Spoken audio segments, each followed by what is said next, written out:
আপনারা দেখছেন শিরোনাম update, powered by Misba agro product, Arambagh, Hooghly. Co-powered by Asha cancer institute, new hospital road, Rampurhat, Birbhum. নমস্কার, আপনারা দেখছেন সংবাদ শিরোনাম। আর শিরোনাম আপডেট নিয়ে রয়েছি আপনাদের সঙ্গে আমি প্রবীর। নতুন এই সরকার সবে মাত্র এসেছে, এখনো পুরোপুরি 3 মাসও কাটেনি। বেশ কিছু কাজ ইতিমধ্যেই করতে শুরু করে দিয়েছে টুকটুক করে, তবে এখনো পর্যন্ত নিয়োগের ব্যাপারে কোনো বিজ্ঞপ্তি জারি করেনি। আর এই যে নিয়োগের ব্যাপারে সরকারের তরফে কোনো সাড়া শব্দ নেই, এটা অনেকের মনের মধ্যেই ইতিমধ্যে উঁকি দিতে শুরু করেছে যে তাহলে কি এই আগের সরকারের মতন এই সরকারও মানে নিয়োগ নিয়ে খুব একটা আগ্রহী নয়। এটাকে আপনারা বলতে পারেন একটা কৌতূহল, এটাকে আপনারা বলতে পারেন একটা আশঙ্কা, আবার এটাকে বলতে পারেন একটা প্রশ্ন, যে কোনো কিছুই বলতে পারেন। তা আজকে শিরোনাম আপডেটে আমরা এই বিষয়টা নিয়েই আলোচনা করব এবং চেষ্টা করব উত্তর খোঁজার যে এই সরকারের নিয়োগ নিয়ে আলটিমেটলি মানে কি তাদের ধারণা, কি তাদের সিদ্ধান্ত, তারা কি করতে চলেছেন, কেন এখনো বিজ্ঞপ্তি প্রকাশিত হচ্ছে না, গড়িমসি করছে কি সরকার, এগুলোর কারণগুলো আমরা আজকে খোঁজবার চেষ্টা করব শিরোনাম আপডেটে। এখনো পর্যন্ত টুকরো টুকরো যে সমস্ত তথ্য আমাদের হাতে এসে পৌঁছেছে, প্রথমেই আপনাদেরকে জানিয়ে রাখি সেই টুকরো টুকরো তথ্যগুলো কিন্তু কোথাও এমনটা নেই যে সরকার গড়িমসি করছে, বা আপনাদের যে ধারণা যে তাহলে কি এই সরকারও, না, একবারেই এটা ভাবার কোনো কারণ নেই। এই ধারণা একেবারেই অমূলক।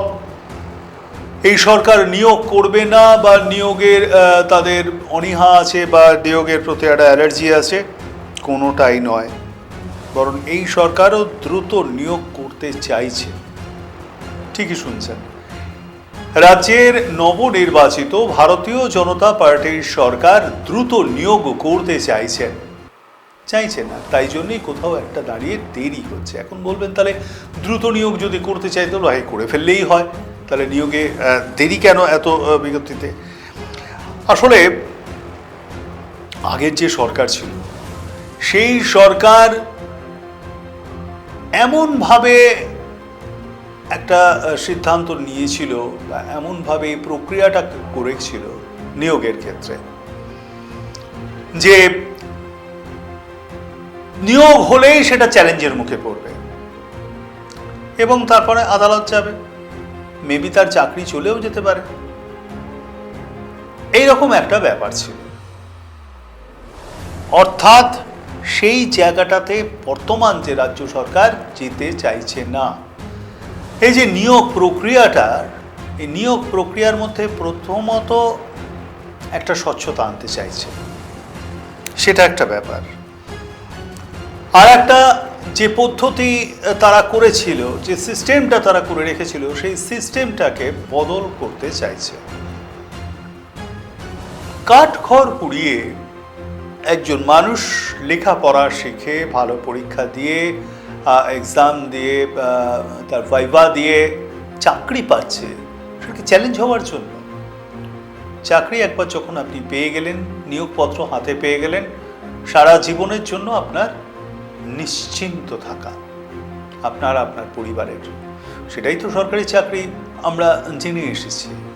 কিন্তু একটা মানুষ চাকরি পেল, তারপরে দেখা গেল সেটা চ্যালেঞ্জ হয়ে গেল, তারপরে দেখা গেল কোর্টে মামলা মকদ্দমা, তারপর কয়েক বছর পর তার চাকরি চলে গেল, সে যে টাকা পেয়েছিল সেই টাকা আবার ফেরত দিতে হচ্ছে। কেন? সরকারের লাভটা কি হলো? এটাও তো একটা ব্যাপার। সরকারও তো লড়ছে, সরকার তো একটা পার্টি হয়ে আদালতে লড়ছে। এই যে সমস্ত ব্যাপারগুলো, এইগুলোর নিঃসন্দেহে তার পরিবারও সাফার করছে। তো এই জায়গাগুলো থেকে বেরিয়ে আসতে চাইছে সরকার। গোটা বিষয়টার মধ্যে একটা স্বচ্ছতা আনার চেষ্টা করছে। সুতরাং এই যে নিয়োগের বিজ্ঞপ্তি কেন প্রকাশিত হচ্ছে না, এই মর্মে যে বা যারা লাফালাফি করছেন তাদেরকে এই বলেই আশ্বস্ত করব, বিষয়টা কিন্তু একেবারেই সেই জায়গায় নেই, বরং সরকার সচেষ্ট এবং এটা আটঘাট বেঁধে যাকে বলে সরকার নামতে চাইছে। কারণ সেমভাবে আগে সরকারের মতন ওখানে পা গলালো আর পচা শামুকে পাটা কেটে গেল, সেটা কিন্তু নারাজ সেই দিকে যেতে বর্তমান রাজ্য সরকার। এখন দিন রাত এক করে সরকারের যে থিঙ্ক ট্যাঙ্ক রয়েছে তারা কিন্তু কাজ করে চলেছে কিভাবে পুরনো যে সমস্ত যে প্রক্রিয়াটা ছিল নিয়োগের ক্ষেত্রে সেই নিয়োগের প্রক্রিয়া থেকে বেরিয়ে আসা যায়। পাশাপাশি এতগুলো মানে সিস্টেম ছিল, এই সিস্টেমগুলোকে তারা অনেকটা কমাতে চাইছে। কিরকম কমাতে চাইছে? এই রকমভাবে ধরুন স্কুলের নিয়োগ হবে, স্কুল বা কলেজে কি কি নিয়োগ আছে? সেখানে অধ্যাপক নিয়োগ আছে, শিক্ষাকর্মী নিয়োগ আছে, মানে কলেজেও ধরুন অশিক্ষক কর্মচারী, স্কুলেও আছে অশিক্ষক কর্মচারী, তাদের নিয়োগ আছে। আচ্ছা, এবার হেডমাস্টার, প্রিন্সিপাল এদের নিয়োগ থাকে, সঙ্গে হচ্ছে গিয়ে গ্রুপ টিতে যারা রয়েছেন তাদের নিয়োগ থাকে।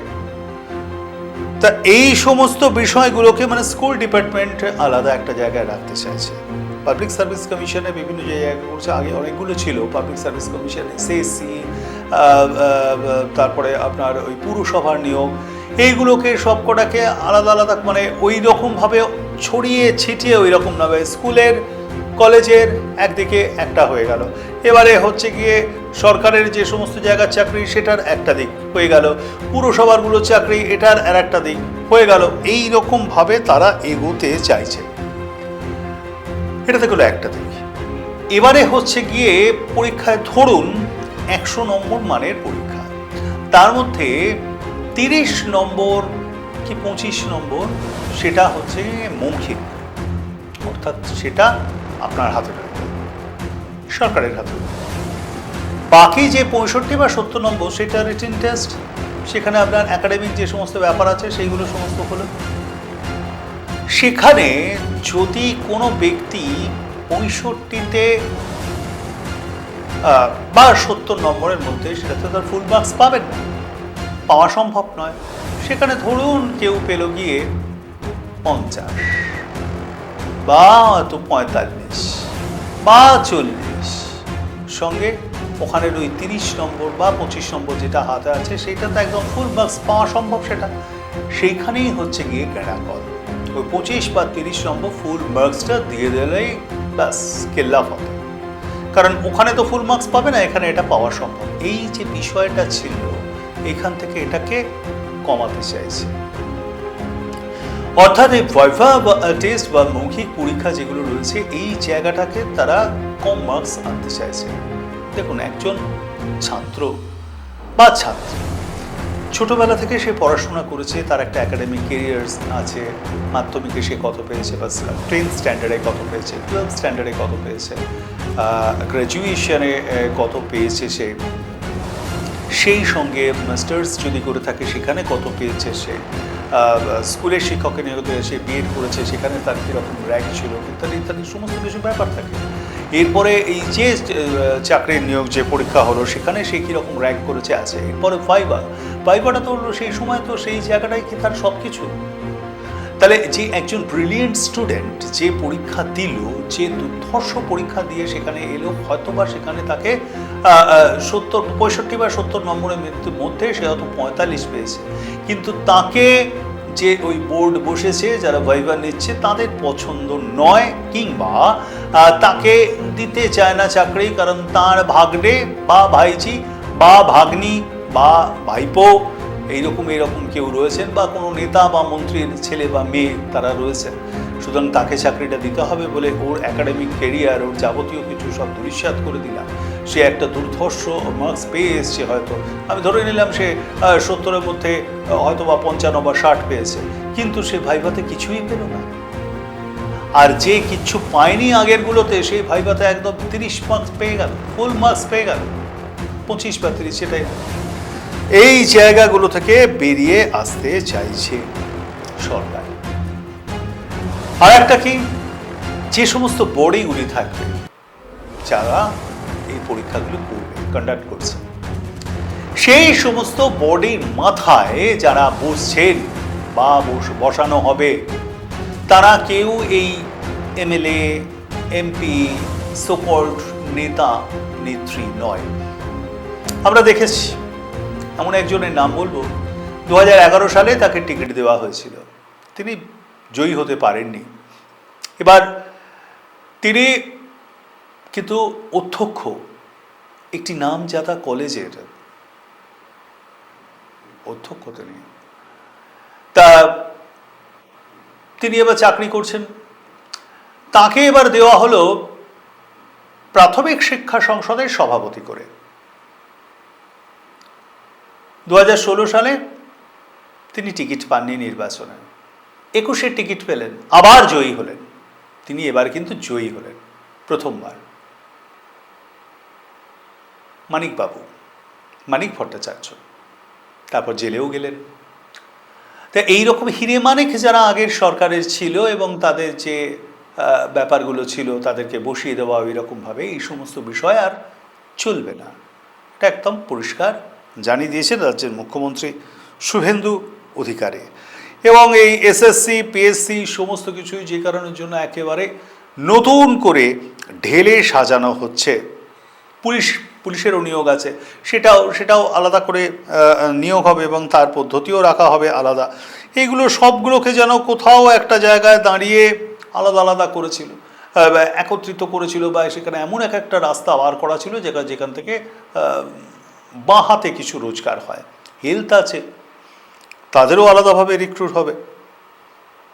তা এই জায়গাগুলোকে এবারে এমন করতে চাইছে যেখানে যাতে স্বচ্ছতা থাকে, কোনো চ্যালেঞ্জ না হয়, চাকরি পায় কিন্তু সেই জায়গায় কোনো চ্যালেঞ্জ না হয়, এবং ওই নেতা মন্ত্রী শান্ত্রী যারা আছে তারা যেন এই সমস্ত বডির মাথায় না বসেন, সেটাও একটা ব্যাপার। এবং ওই রকম রেফারেন্সে আমার ছেলেটাকে একটু দেখো, একটু চাকরিটা যেন হয়ে যায়, তাহলে এইরকম ব্যাপারগুলো থেকে বেরিয়ে আসছে। যারা একদম যোগ্য, এলিজিবল, তারাই যেন চাকরিটা পায়। ঠিক এটাই হচ্ছে সরকারের মোটিভ, এইটাই সরকারের মোটিভ হওয়া উচিত। এতদিন আমরা এটা দেখিনি, এইবার সেটা দেখতে চলেছি, তাই বিজ্ঞপ্তি প্রকাশে দেরি হচ্ছে এই সরকারের। আমরা এটা নিয়ে অবশ্যই আলোচনায় থাকব, তবে তার আগে এখন সময় ছোট্ট একটা বিরতির। সঙ্গে থাকুন। আরামবাগের মতো শহরে উৎকৃষ্ট মানের চিকিৎসা পরিষেবা দিচ্ছে বসন্তপুর হাসপাতাল। এটি 50টি বেড সম্পন্ন স্বাস্থ্যসাথী কার্ডের দ্বারা মান্যতাপ্রাপ্ত বি গ্রেডেড হাসপাতাল।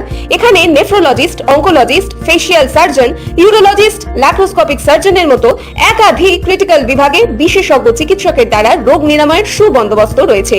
চিকিৎসক এবং রোগীর মধ্যে সুসম্পর্কের উৎকৃষ্ট উদাহরণ দেখা যায় বসন্তপুর হাসপাতালে। আমাদের ঠিকানা বসন্তপুর লিংক রোড, আরামবাগ, হুগলি। যোগাযোগ নাম্বার 9832204795 এবং 9733942986। শীতের মৌসুমে গরম গরম মোমোর সেরা ঠিকানা Bunty momos. Chicken, veg, fish momo সহ পাবেন চিকেন বাটার মেয়োনিজ মোমো, গন্ধরাজ মোমো এবং ফিশ ফ্রাই। আমাদের মূল শাখাটি হলো শ্রীরামপুর স্টেশন রোড। এছাড়াও আমাদের অন্যান্য দুটি শাখা রয়েছে মাহেশ ও বেল্টিং বাজারে। এর পাশাপাশি আমাদের অতিরিক্ত দুটি শাখা আছে চন্দননগর এবং রিষড়াতেও। তাই দেরি না করে আজই চলে আসুন বান্টি মোমোজের যে কোনো শাখায়। যোগাযোগ করুন 03369029488 এই নম্বরে। আপনারা দেখছেন শিরোনাম update, powered by Misba agro product, Arambagh, Hooghly. Co powered by Asha cancer institute, new hospital road, Rampurhat, Birbhum. সঙ্গে থাকবার জন্য ধন্যবাদ। ফিরে এলাম বিরতির পর। আপনারা দেখছেন শিরোনাম আপডেট। বিরতির আগে যে জায়গাটা ছিলাম, যে ওই মৌখিক যে নাম্বার এবং যে রিটিন যেটা দেওয়া হতো সেই সমস্ত ব্যাপার, রিটিন বা একাডেমিক, এই কোনো ব্যাপারগুলো ছিল আগে। তা এখানে মৌখিকটা কমাতে চাইছে সরকার নতুন নিয়মে, যাতে এখান থেকে এমনিতেই মৌখিক ওটা তাৎক্ষণিক, আপনি আমাকে প্রশ্ন করলেন বা আমি আপনাকে প্রশ্ন করলাম, সঙ্গে সঙ্গে সেই উত্তরটা নাও দিতে পারতাম, মানে আমার তখনও তো মাথায় আনেনি। তার মানে আমি সারা জীবনে বা আপনি সারা জীবনে যা যা জ্ঞান অর্জন করেছেন, যা একাডেমিক কেরিয়ার রয়েছে আপনার, যেখানে যে স্কোর করেছেন, সেই সমস্ত স্কোরগুলো সব বৃথা হয়ে যাবে ওই মাত্র ওই 10 মিনিট বা ওই 5 মিনিটের ওই আপনার অ্যান্সারে। তো এগুলোর মধ্যে তো একটা অ্যাপিয়ারেন্সের ব্যাপার থাকে, একটা মানুষের গেট আপ থাকে, একটা মানুষকে দেখে বোঝা যায় তিনি কীরকম, তিনি আদৌ মানে তার নলেজ আছে কি না। না দেখেই সেইখানে আমি 30 নম্বর দিয়ে দেবো, আর ওইদিকে তিনি ওই সাদা খাতা গিয়ে জমা দিয়েছেন ওখানে, তার এখান থেকে ভাইভাতেই তার চাকরি হয়ে গেল। এই সমস্ত ব্যাপারগুলো থেকে বেরিয়ে আসতে চাইছে সরকার। আমি আগেই বলছি যে একটা স্বচ্ছতা বজায় রাখতে চাইছে, এবং এই স্বচ্ছতা বজায় রাখবার জন্যই বিজ্ঞপ্তিতে এত দেরি। হিরে মানিকরা লোক সেট করবেন আর টাকা সেখান থেকে হাতানোর ধান্দা একটা, এই সমস্ত ব্যাপারগুলো কিন্তু আর চলবে না। এই সমস্ত কিছু নিয়ে কিন্তু ভাবনা চিন্তা চলছে সরকারের মধ্যে। আমি আপনাদেরকে আগেই বলেছি যে সরকারের যে থিঙ্ক ট্যাঙ্ক আছে, সেই থিঙ্ক ট্যাঙ্ক ভাবনা চিন্তা করছে কিভাবে এইগুলো থেকে বেরিয়ে আসা যায়। এগুলো থেকে যদি বেরিয়ে আসতে না পারে, তাহলে কিন্তু বর্তমান এই যে সরকার, রাজ্য সরকার, এই সরকারেরও অবস্থা সেই পূর্বতন সরকারের মতো হবে। কারণ আগের যে সিস্টেম ছিল, যে পদ্ধতি ছিল, সেই পদ্ধতিতে যদি একটা সরকার আবারও নিয়োগে যায়, তাহলে সেক্ষেত্রে সেই আবার চ্যালেঞ্জ হয়ে যাবে, আবার সেই একটা আদালত, মামলা, মকদ্দমা, একটা ফ্যামিলি নিয়ে সরকারেরও মাথা ব্যথা। আরে ভাই, সরকার উন্নয়ন করবে না, এই চাকরি সেখানে ভুলভাল করে চাকরি দিয়েছে, সেটার জন্য তারা উকিল দাঁড় করিয়ে, মোক্তার দাঁড় করিয়ে সেখানে লড়াই করবে। কোনটা করবে? কেন এরকম ঘটনা ঘটবে? তাহলে কেন সরকারের স্বচ্ছতা নিয়ে প্রশ্ন উঠবে? এটা যাতে না ওঠে তার জন্য যা যা কিছু করার সমস্ত কিছুই সেগুলো করা হচ্ছে। এটা ভাববার কোনো ব্যাপার নেই যে সরকার ওখানে হাত গুটিয়ে বসে আছে এবং তারা নিয়োগে তারা অনীহা রয়েছে বা তাদের অ্যালার্জি রয়েছে, এটা কিন্তু একদমই নয়। আসলে সরকার সিকিউর করতে চাইছে যে যোগ্যতার ভিত্তিতে যে মানুষটা চাকরি পেল, ছোটোবেলা থেকে সুন্দর করে পড়াশোনা করে, তার একাডেমিক কেরিয়ার করে, ভালোভাবে এক্সাম দিয়ে, রিটেন টেস্টে ভালো স্কোর করে যে চাকরি পাচ্ছে, বা যে তার একাডেমিক কেরিয়ার ভালো, সেও ভালো স্কোর করেছে এবং তারপর সে চাকরি পাচ্ছে, যে পেতে চলেছে, সেখানে যেন একটা স্বচ্ছতা থাকে অ্যাটলিস্ট। মানে যেন পাশের বাড়ির লোকটাও না বলতে পারে না ও তো চাকরি পেয়েছে ঘুষ দিয়ে, বা ও তো ব্যাকডোর দিয়ে চাকরি পেয়েছে। এটা যেন একেবারেই না হয়। যে কারণের জন্য আগের সরকারের যেভাবে মুখ পুড়েছে বারে বারে আদালতে গিয়ে চ্যালেঞ্জ নিয়ে, সেইভাবে চ্যালেঞ্জের সম্মুখীন হয়েছে, সেই রকম ঘটনা যাতে না আর ঘটে, তার পুনরাবৃত্তি যাতে না হয়, তার জন্য সরকার সচেষ্ট। যে কারণের জন্য দ্রুততার সঙ্গে তারা নিয়োগ করতে চাইছে না, বরং টাইম লাগুক, কিন্তু সেখানে যেন নিয়োগ প্রক্রিয়াটা স্বচ্ছ হয় এবং কেউ না আঙুল তুলতে পারে যে এই সরকারও আগের মতন সরকারেরই একদম তার ধাঁচে চলছে, বা তারই একটা বলা যেতে পারে যে রোল মডেল, বা বলা যেতে পারে সেই সরকারেরই মতন এই সরকারও তাই, অর্থাৎ মুদ্রার এপিটোপিট। এটা যেন একদম কেউ না বলতে পারে, তে কারণের জন্য দেরি করা হচ্ছে। কিন্তু স্লো বাট স্টেডি, ধীরে চলো নীতি নিয়েছে, ধীরে ধীরে পুরো বিষয়টাকে করা হচ্ছে। এবারে একেবারে শেষের দিকে আমরা চলে এসেছি বিষয়টা নিয়ে, যে কেউ যদি ভেবে থাকে যে সরকারের অ্যালার্জি আছে বা অনীহা আছে, যদি তাই ভেবে থাকেন কেউ, ভাবনা চিন্তাতে তো এমনি কোনো বাধা নেই, ভাবনার সুদূর প্রসারী, এবং সেটা আমার মনে হয় সব থেকে বেশি পৃথিবীতে কোনটা বেশি আছে, শব্দ না আলো? প্রশ্ন আসে তো। আলোটা প্রথমে দেখতে পাওয়া যায়, তারপরে সেই শব্দটা শোনা যায়। সেই আলোর থেকেও দ্রুত গতিতে ছুটে বেড়ায় মানুষের মনের চিন্তা ভাবনা। তা সেই চিন্তা ভাবনা যারা করেন, সেই চিন্তা ভাবনা অনেকে সুদূর প্রসারী আছে, তার চিন্তা ভাবনা করতে পারেন। তবে জানিয়ে রাখি যে রাজ্যের অর্থ দপ্তর অর্থাৎ ফিনান্স ডিপার্টমেন্ট জুলাই মাসে, 2024 জুলাই মাসে একটা বিজ্ঞপ্তি প্রকাশ করেছে, এবং এই বিজ্ঞপ্তি কি বলছেন, এখানে একটা ছাড়ের মেয়াদ দিয়েছে। পশ্চিমবঙ্গ সরকারের এই নতুন বিজ্ঞপ্তিতে সরকারি চাকরিতে আবেদনের ক্ষেত্রে 2 বছর বাড়ানো হয়েছে। এই 2024 জুলাই মাসে এই বিজ্ঞপ্তি প্রকাশিত হয়েছে ফিনান্স ডিপার্টমেন্টের তরফে। কি বলা হয়েছে এখানে? ঊর্ধ্বসীমা গ্রুপ এর ক্ষেত্রে বয়স সীমা 41 বছর করা হয়েছে। গ্রুপ এ তে 41 বছর বয়সের ঊর্ধ্বসীমা। গ্রুপ বি তে সর্বোচ্চ বয়স সীমা 44 বছর। গ্রুপ সি তে সর্বোচ্চ বয়স সীমা 45 বছর এবং গ্রুপ ডি তেও সর্বোচ্চ বয়স সীমা 45 বছর। পাবলিক সার্ভিস কমিশন ছাড়া অন্যান্য স্থায়িত্বমূলক যে বডি রয়েছে, সরকারি সংস্থা এবং স্থানীয় প্রশাসনের নিয়োগের ক্ষেত্রেও সর্বোচ্চ বয়স সীমা 45 বছর রাখা হয়েছে। বর্ধিত এই বয়স সীমা এবং তার মেয়াদ বৃদ্ধির এই সিদ্ধান্তটি রাজ্যের বেকার এবং চাকরি প্রার্থীদের দীর্ঘদিনের সুযোগ নিশ্চিত করতে সহায়ক হবে। সুতরাং নিয়োগ প্রক্রিয়া নিয়ে যে সরকার একেবারেই সচেষ্ট নয়, কেউ যদি বলে থাকেন যে নিয়োগ প্রক্রিয়া নিয়ে সরকার ঘুমোচ্ছে, তারা যদি সচেষ্ট হতো তাহলে একটা বিজ্ঞপ্তি প্রকাশ করত, দ্রুততার সঙ্গে অন্যান্য যে কাজগুলি হচ্ছে অন্যান্য প্রকল্পের সেই তার সঙ্গে সঙ্গে এই নিয়োগের ক্ষেত্রেও এই রকম একটা দ্রুততা আসুক, তাদেরকে আশ্বস্ত করা যেতে পারে বা আশ্বস্ত করছি এই মর্মে যে সরকার কিন্তু চাকরির জন্য তাদের নিয়োগ প্রক্রিয়ায় যাতে নিয়োগ স্বচ্ছতার সঙ্গে হয় সেইটা নিয়ে আগের সরকারের মতন মুখ না পড়ে পচা শামুকে সরকারের পা না কাটে, সেই কারণেই জন্য এই বিজ্ঞপ্তি প্রকাশ করতে দেরি হচ্ছে। তারা আটখাট বেঁধে কোমর বেঁধে তারা একদম ময়দানে নেমেছে, চিন্তা ভাবনা করছে কিভাবে স্বচ্ছতার সঙ্গে নিয়োগ করা যায়, মাথায় কাদের কাদের বসানো হবে, তারা যেন কোনো রকমভাবেই রাজনৈতিক ব্যক্তিত্ব না হয়ে থাকে এবং কোনো রকমভাবেই যেন তারা এই চাকরিতে নিয়োগ প্রক্রিয়ায় প্রভাবিত না করে। এই রকম যে ব্যাপার স্যাপারগুলো রয়েছে সেগুলোর জন্যই কিন্তু দেরি হচ্ছে, অন্তত এমনটাই মনে করছে। এবং সরকারের এই যে সিদ্ধান্ত, এই সিদ্ধান্তটাকে কিন্তু অবশ্যই সাধুবাদ জানিয়েছে রাজনৈতিক মহলের একটা বিরাট অংশই। আর আপনারা কি বলছেন অবশ্যই কমেন্ট বক্সে মতামত জানান। লাইক, শেয়ার, সাবস্ক্রাইব করবেন ভুলবেন না যেন।